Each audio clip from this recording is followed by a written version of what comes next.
Good morning, Nigeria, and I make you welcome. This is Enterprise Weekend, reaching you from Enterprise Television from our corporate headquarters in Lagos State, Nigeria. I am Henry Igwebike, and today let's kickstart the day with our newspapers to see through everything that we have there.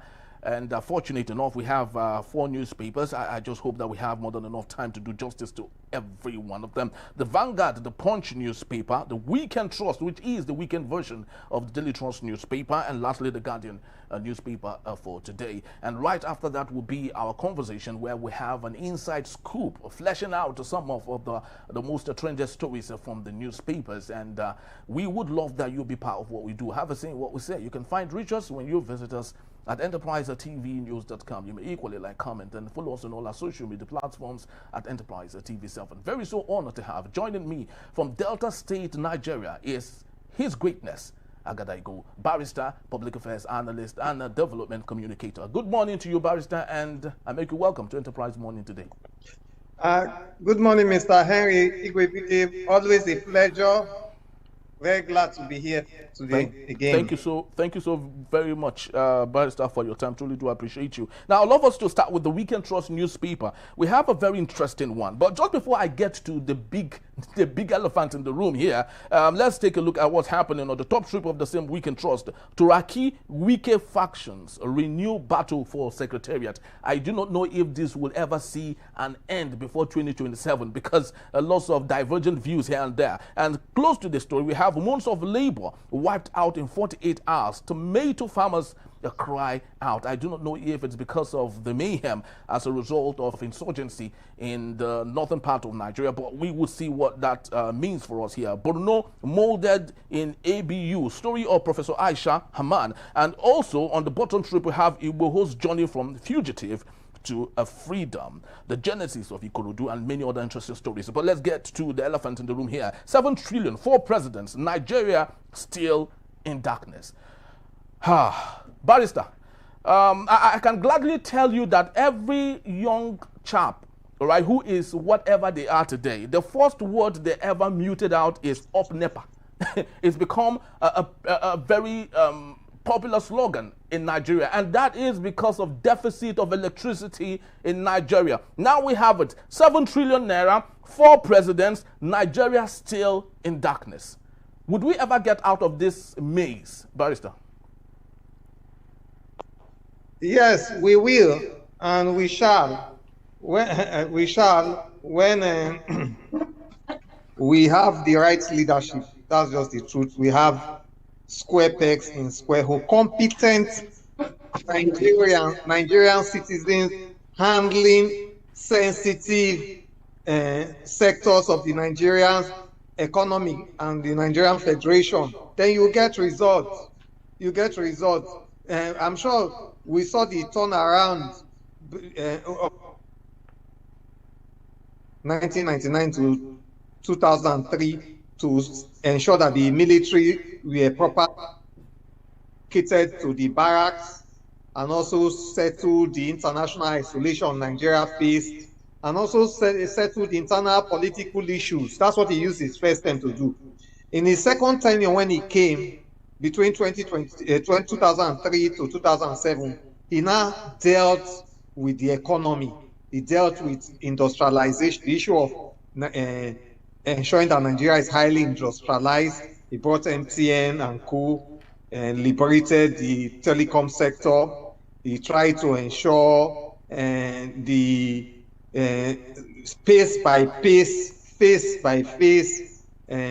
facing off of the fuel subsidy regime to also liberalize the upstream sector of the petroleum industry.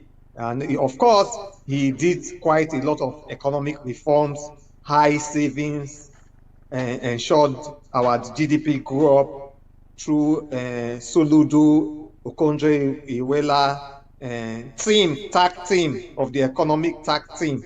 And we saw a lot. And even he now set the pace for us to be able to realize viable electricity sector. But Barrister, he didn't try. Yes, Barrister, sorry to interject you there.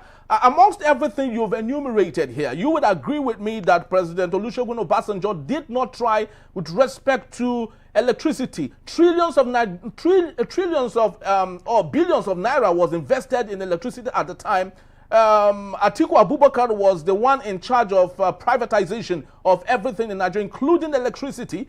And we didn't achieve anything with electricity. So lots of people are saying that if Obasanjo had gotten it right at the time, from 1999 to 2007 with electricity, we wouldn't be having it this bad. Do you agree with that?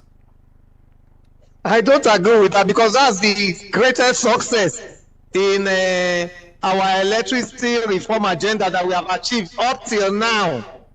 That's why I was giving you historical analysis from 1999 to 2023.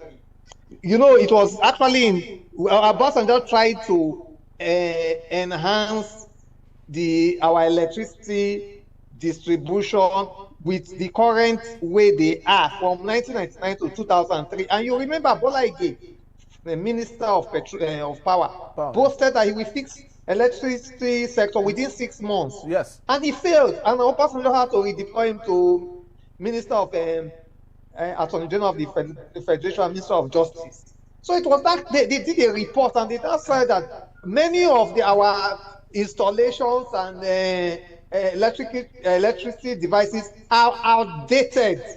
So you cannot achieve any meaningful electricity production and distribution with what we have. And we now settled to even decentralize, not only depending on hydro the dam for electricity. That's when we brought in gas turbines as an alternative for electricity generation. And he provided all those. There was a power roadmap which he embarked on.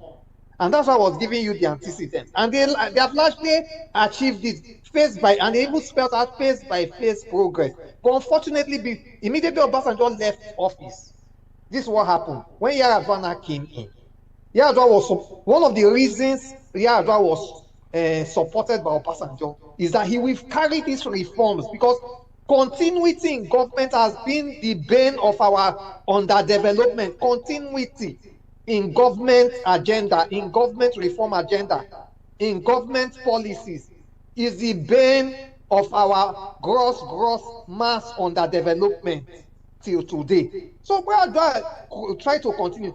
But now politics stepped in. Obasanjo went for a caucus meeting with the then PDP national chairman, with Yar'Adua, and because he was not happy with Bankole, he shut out Bankole from the meeting. When he shut out Bankole, who was then Speaker of House of Rep, Bankole became angry.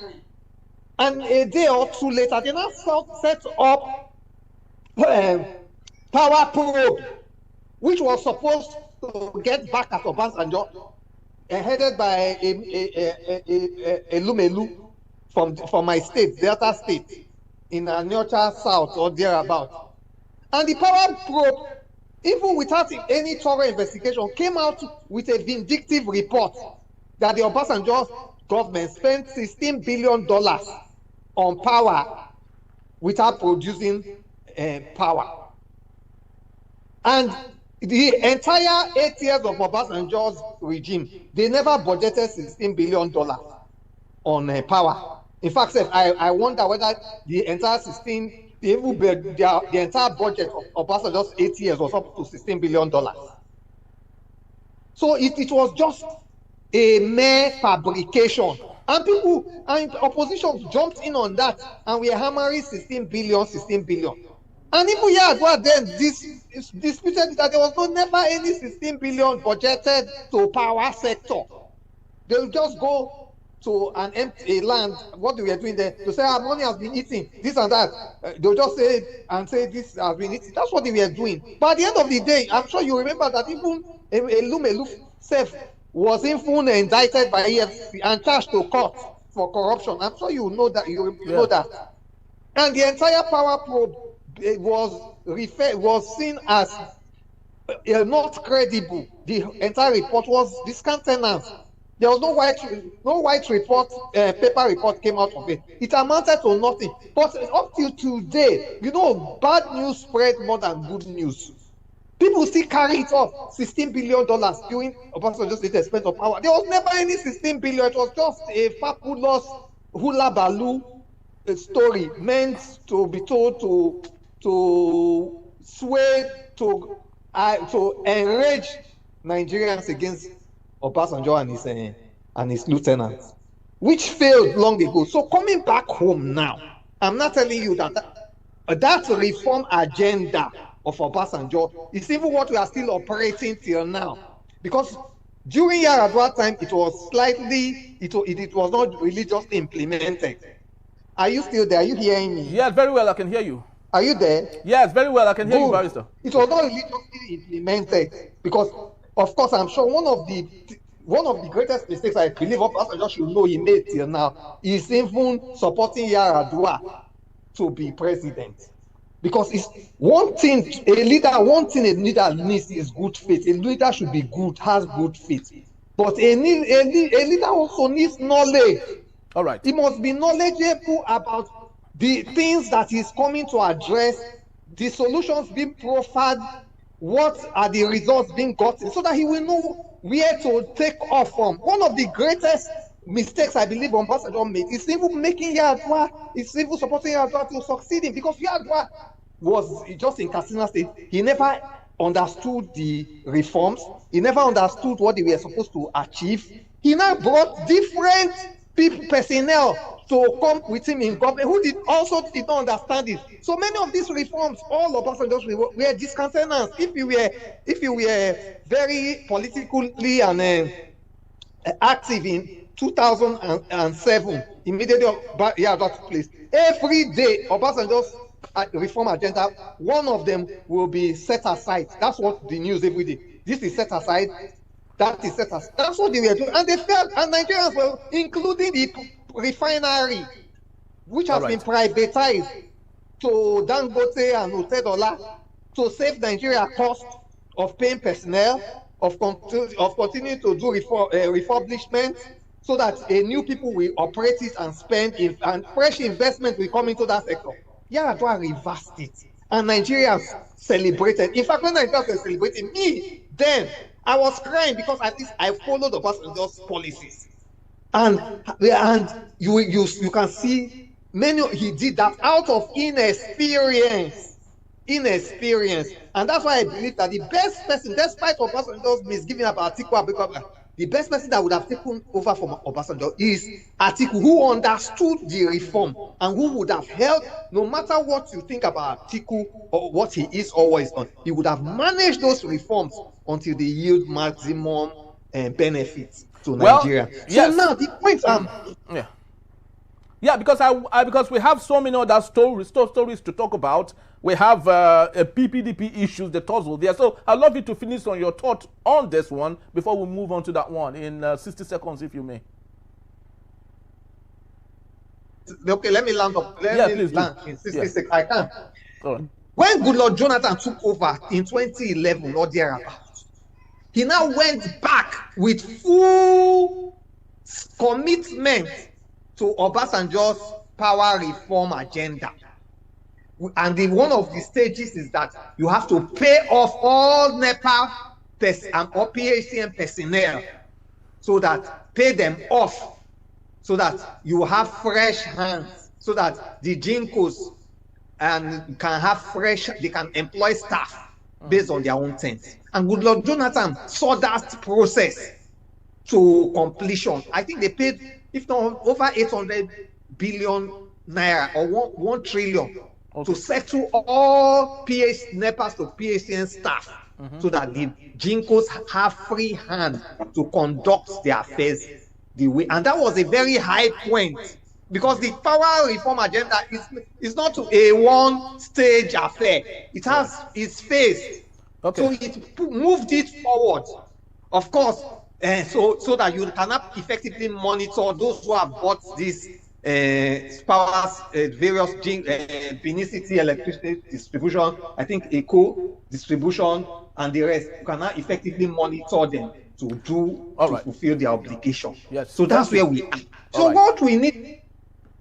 Yes, thank you so very much, because we have lots of other stories to talk about here. And just before we end on this electricity issue, it's actually quite shameful that we're discussing this, because if Nigerians understand where we were coming from, then they would know we would have gone past this situation. Now, for historical purposes here, Lagos, that is Nigeria, first saw electricity on September 19th, 1898. When the colonial administrators installed 60 kilowatts power plant to light up the Marina area of Lagos. And in 1901, electricity was extended to Ido and Ebutemeta area via underground cables. Now, Nigeria had electricity 17 years before the United Kingdom, and today we still do not have electricity in 2026. Very so unfortunate. But Barrister, let's take a look at a PDP for a bit here. There's still the struggle for who owns the secretariat in Abuja. We have it from the Weekend Trust newspaper. Turaki Wike faction renew battle for secretariat. So who does the secretariat belong to now? Is it the Wike faction or the Turaki faction? It's important that you state where it belongs to. You are a first of all, before I will even answer that question, let me just satisfy my spirit. All right, please do. Even they said we were supplying Ghana, or an African country electricity, but now they have more stable electricity than us. So when you're managed, and that's where leadership is the key. When a leader is good, people rejoice because he will do the right things. So when a leader fails to do the right things, those who you were helping, supplying, they will now be far better off than you, So that's why leadership is key. Leadership is key for development. Leadership is key for progress. Leadership is key in securing the future of any nation. So coming straight to PDP, I think the latest round of PDP crisis is INEC generated PDP crisis by Joash Amopito. Please correct me. Amopito. I'm not so happy with him, so I've even forgotten his name. SAN. I'm not very happy with him. It's your senior colleague, by the way. It's too early in the day for him to start disappointing Nigeria in this manner. And why I say this is, for example, he's a lawyer. He's a senior lawyer, and he's a professor who teaches law to students. And so I'm sure he has taught his students in the university was teaching what the meaning of a stay of execution. Stay of execution. When a court gives judgment, maybe a land, Henry, now your father's land, for example, court gives judgment for your opponent that he has the land. You now get me, His Greatness Agadaegu, to file an appeal. I now file a notice of appeal. And I also now file a stay of execution. Then Joash Amopito is the judge in the matter. Then I now file it before the court. Joash Amopito, who is the judge, sees that I have filed for Henry Igwebike notice of appeal and stay of execution. He still goes ahead and orders execution that your opponent can go ahead and enforce his possession of that land in one way or the other. It is so embarrassing. It is so unfortunate. And it is very, very, especially for the teaching legal profession. Let me even leave teaching law practice now for the teaching, because you ought to be an example of what you teach. So what he's saying now is that there's another interpretation of stay of execution. So why will he in the first instance, he invited the two PDP factions when there was no even faction. Because as far as the procedure that INEC has been following is that once there's a conduct of an election, and winners are declared and sworn in, and there's a challenge in court, and if a court gives judgment, they will wait until the final court, Supreme Court, now gives the final judgment. So for the INEC already knew that it is even Turaki that is the, for now, legally recognized chairman as for, because he conducted a known, widely advertised PDP convention, and he has been sworn in. So if there's any challenge, wait for the ultimate court to decide before you swing the leadership. So he called them and refused to recognize Turaki and said they should wait for appeal court. Federal High Court gave judgment. Federal High Court now gave a judgment. Now, and for what? And PDP filed notice of appeal and stay of execution. Yet you still recognize the caretaker leadership. What is it? So what is telling us that stay of notice of appeal and stay of execution no more have any legal value, or there's a new interpretation or implication of what stay of execution? Because why I'm saying this, because I know some time ago during this Iron's case and the rest with PDP, Minister Wike was saying that filing stay of execution should not mean anything, should not matter. It is only when the Court of Appeal has issued an order for stay of execution, that's the one that should be valid. But that's not the legal implication.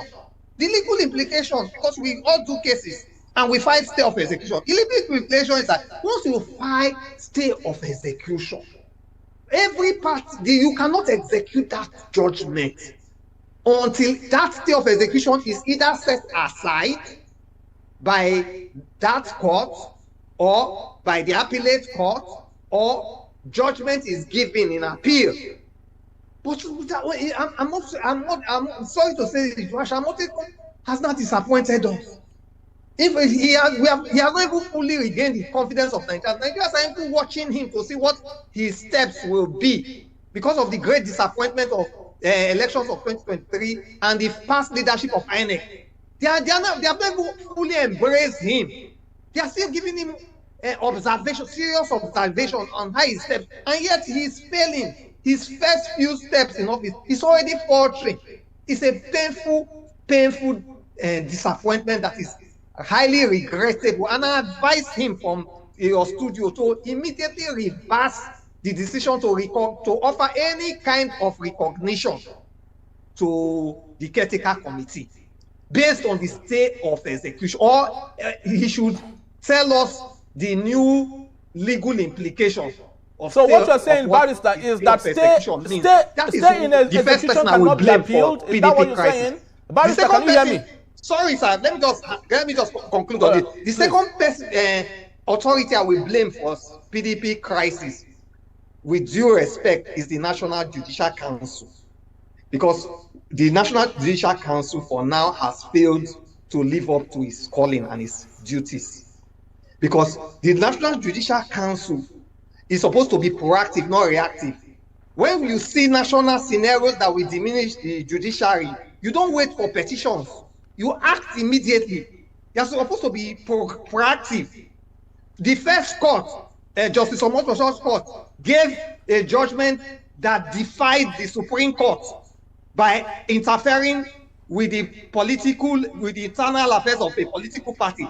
They did not invite Justice Omotosho to make explanations or to even query him.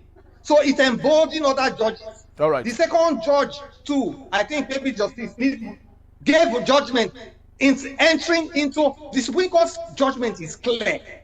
And when you contradict or defy them, it's like you are their judicial authority from Court of Appeal that says that you are in a supremacy battle with the Supreme Court. That's what the judicial authorities say. That if you defy what the Supreme Court have said in any matter, then what you are doing, what that lower court is doing, is that you are in a supremacy battle with the highest court in the land, which is forbidden.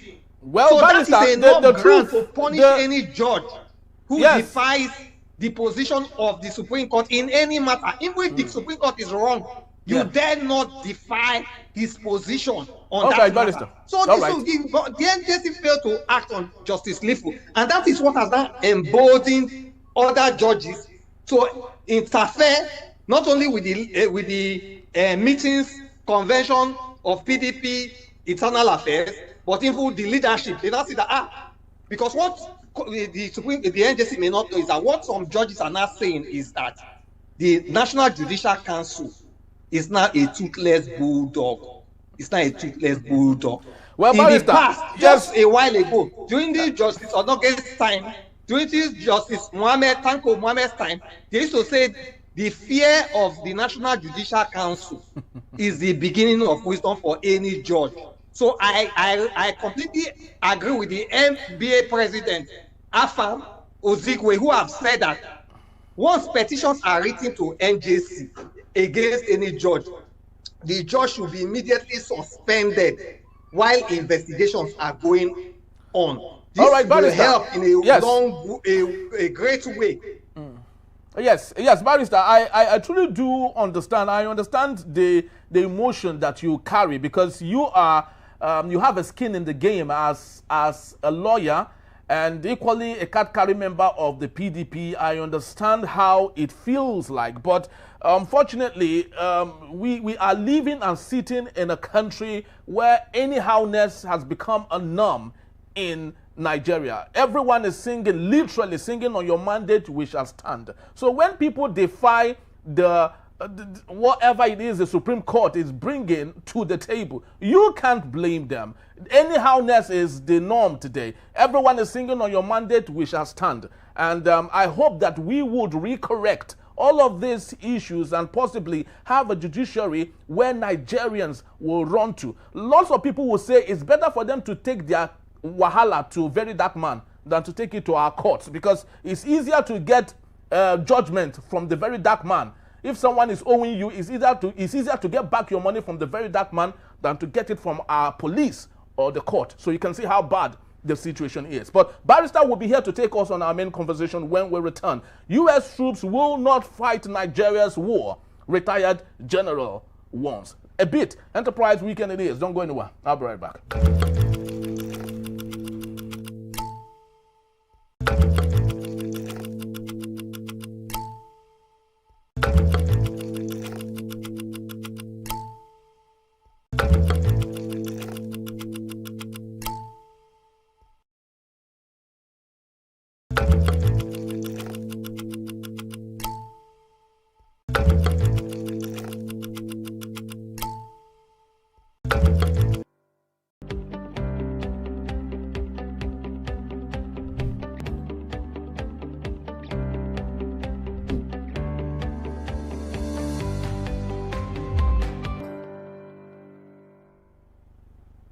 Thank you so very much for being back. And if you just joined us, Enterprise Weekend it is, reaching you from Enterprise Television. Let's head straight to our conversation for today.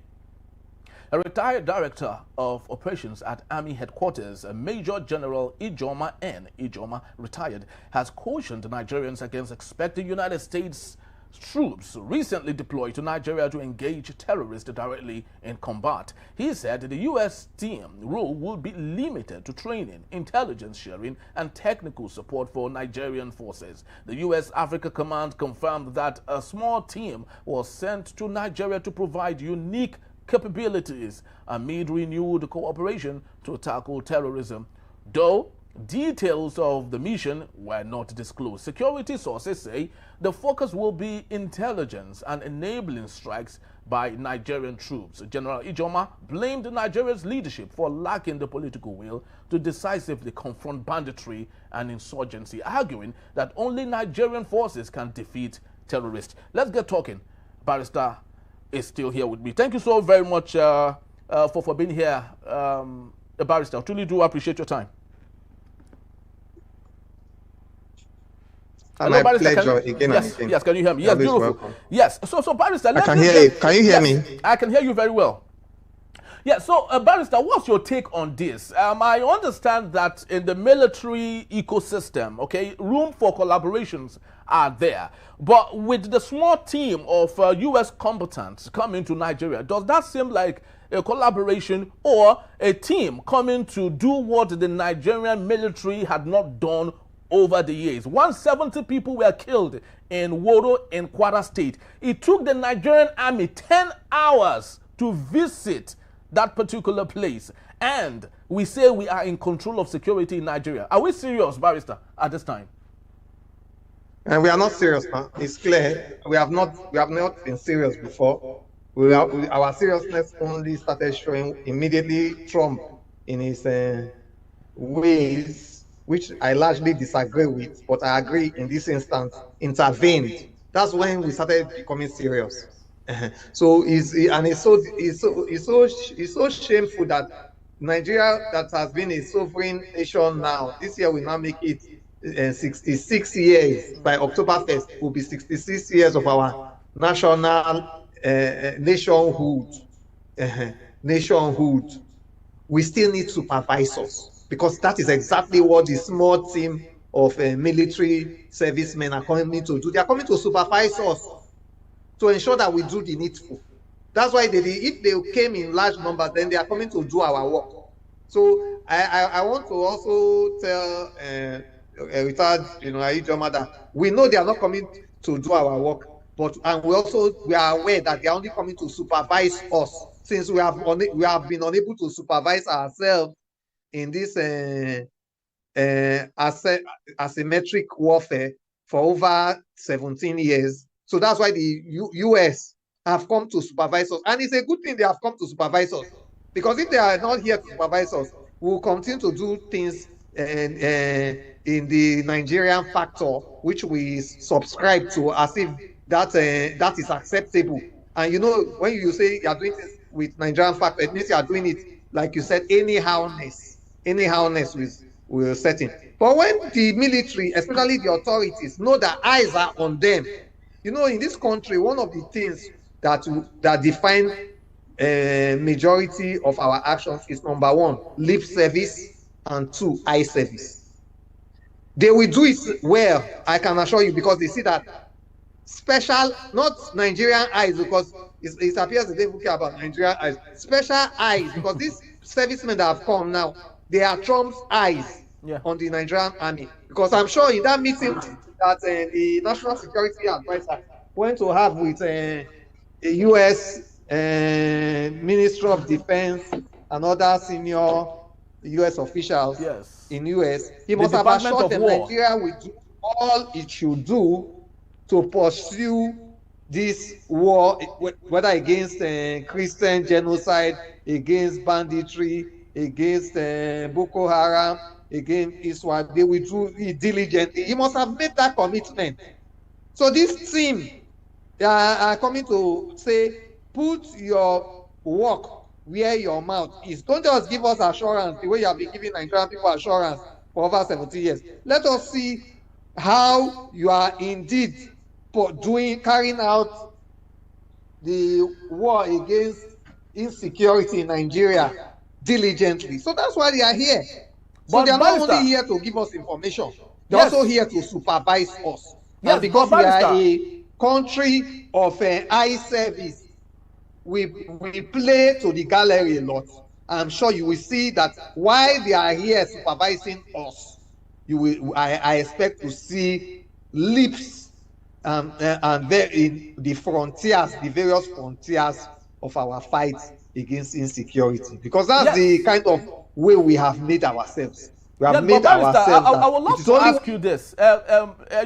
You can hear me. I'd love to ask you this. Despite the supervisory role of the small team of U.S. combatants coming to Nigeria, how do you think this would help a situation where we have saboteurs in the Nigerian army? Remember, most of the military gallant soldiers, personnel that have died in the course of fighting this war for Nigeria, most of them died not because the enemies were stronger. They died because, allegedly, there were moles in the Nigerian army that are there to supply information to enemies of Nigeria. So despite the supervisory role of the U.S. team, do you think we would end insurgency, terrorism, banditry in Nigeria when we have people planted within the Nigerian army to scuttle all of the achievements we have made? I can assure you that the major problem in the Nigerian army is not the infiltration of saboteurs. Saboteurs are everywhere. Saboteurs are in the U.S. Army. It's possible that there are saboteurs in your station, your studio, now there are saboteurs. But when you have the right equipment, you have spy drones, You are able to easily detect saboteurs and take them out, take them from the place they are. We have been crying for how long that we don't have drones, we don't have equipment. Soldiers were even fighting with their bare hands. They ran out of military, even bullets, simple bullets, they ran out of it, and the rest. In fact, I think that Buhari did a lot of injustice in trying to prosecute Jonathan's key men for those arms deal, because those were the arms of. Are you still there, Barrister? All right, I think we've lost the Barrister for a bit there. We hope that he would come back, of course, reconnect back, and let's end this discussion, because it's very key and important that despite the fact that we have a small team, that's what they say, a small team of U.S. combatants coming to Nigeria to, according to Barrister, play a supervisory role in a country where before now Nigeria had led a team to Gambia, had led the team to Sierra Leone, had led the team to Liberia, most recently had led the team to quench the coup in Benin. How then is it that Nigeria is now becoming subservient or a subset of another military? So does that mean we do not have more than enough dexterity to fight this fight? Or is it that, according to lots of people have stated, we do not have the political will? Or is this playing politics? Actually, lots of people have blamed President Bola Ahmed Tinubu for not doing enough because he wants to win the votes of Northerners. Because if he goes on an offensive against these people, then lots of Northerners will say that they will not vote for him because he's killing their brothers. The Barrister is here. Hello? Thank you. Yes, Barrister, can you hear me? Yes, so the point I'm making is that there are various factors that have led to Nigerian Army sustaining certain degree of losses in the battlefield. Number one is, and the major is, lack of appropriate military equipment. Lack of appropriate, that's the number one. This ranks maybe 80% of the factor for Nigerians' defeat in any battle. Maybe other factors will be proper motivation, welfare. Maybe again, battle fatigue, maybe like 5%. Then again, infiltration of the enemy, maybe like 3%. Also, but at least I'm not a military expert, but from information we see, I don't have any insider information. I don't have any classified report to me. But from just the surface of what we see, it's not difficult to come up with this analogy that 80% of the reasons behind our military losses is lack of provision of appropriate equipment as at when due. They even complain that they did not have drones. Meanwhile, private individuals in other places have drones that they use to even do for fun. So, and again too, let me just say this before I come in. Colonel Dasuki, retired, was prosecuted for the $1 billion fund Jonathan got to buy military equipment. But I think he should be given national honor, because I want to even believe that that equipment he bought for during Jonathan's tenure in 2015 is what the military must have used for over 10 years in this battle against insecurity. And that is, I firmly believe it. That's what they used.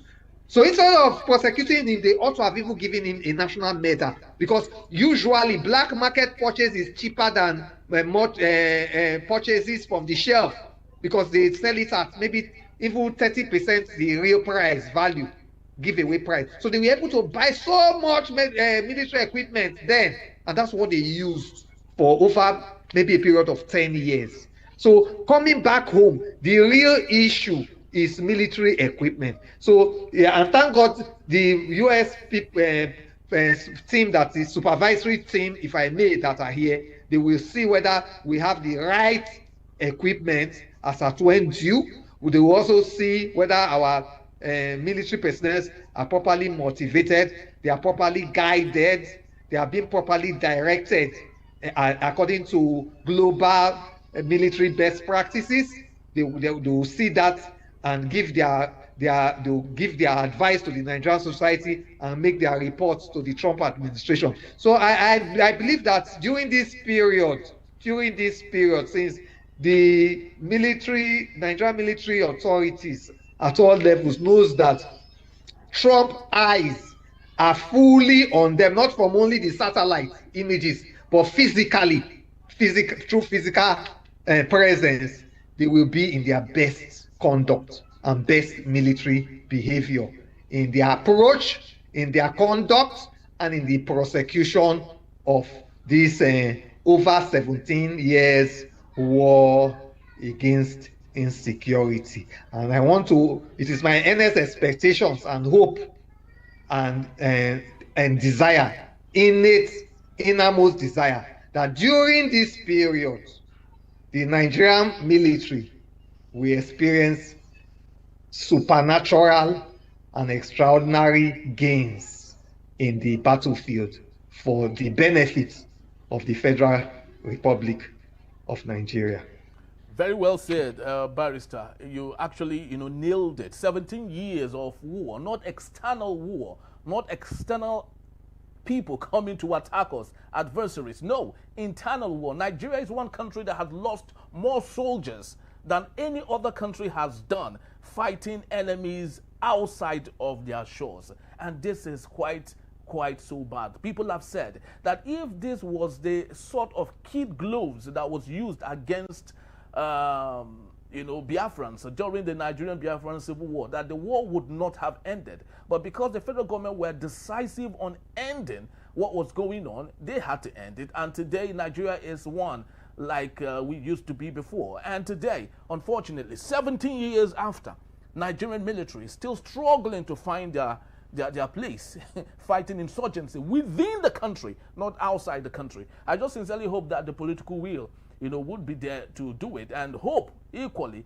that lots of political playings, even within the rank and files of the military, would not, sound or be the little hiccup they would have fighting insurgency in Nigeria. Remember, if we must grow a $1 trillion economy, according to President Bola Ahmed Tinubu, security has to be the most important thing. Thank you so very much, Barrister. I truly do appreciate your time.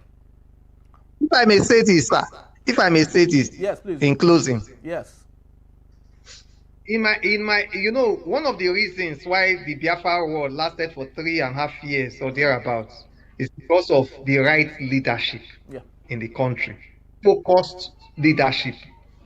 I sincerely believe in my heart, but I may be wrong, that even though former President Goodluck Jonathan was called a weakling, called inexperienced in military tactics and strategies, but if former President Goodluck Jonathan has won that 2015 election and stayed another term, this insecurity would have, during that term, been a thing of the past. So it was a missed opportunity to have ended this insecurity long ago, because he had his hand in the handle and had the right personnel, military personnel, to checkmate this war against insecurity.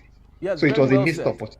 Yes, very well said. It would have ended, if he had won. But let's not forget, Barack Obama was equally a clog to the wheel of progress. It was particularly Barack Obama and the United States policy to ensure that Goodluck Ebele Jonathan did not win. And that was why he did not win. And we hope that this time around, 2027, we hope that something good would happen so we can have a lasting peace in Nigeria. We would not see our brothers, our sisters, our neighbors killed needlessly because of their innocence. Thank you so very much, Barrister, once more for your time. We truly do appreciate your incisive discussion every other time that we have you on the show. We truly do appreciate you. All right, that's our time. I'd love to say thank you for making this a date. Please do well to visit us. You can find us at enterprisetvnews.com to read up on everything we have talked about today, and equally you can go to Enterprise TV 7 to download everything we've talked today, visual, and share to friends and folks if you may. I am Henry Igwebike. Have yourself a splendid weekend. God bless you. God bless Nigeria. May we be alive to see a great Nigeria. Bye-bye.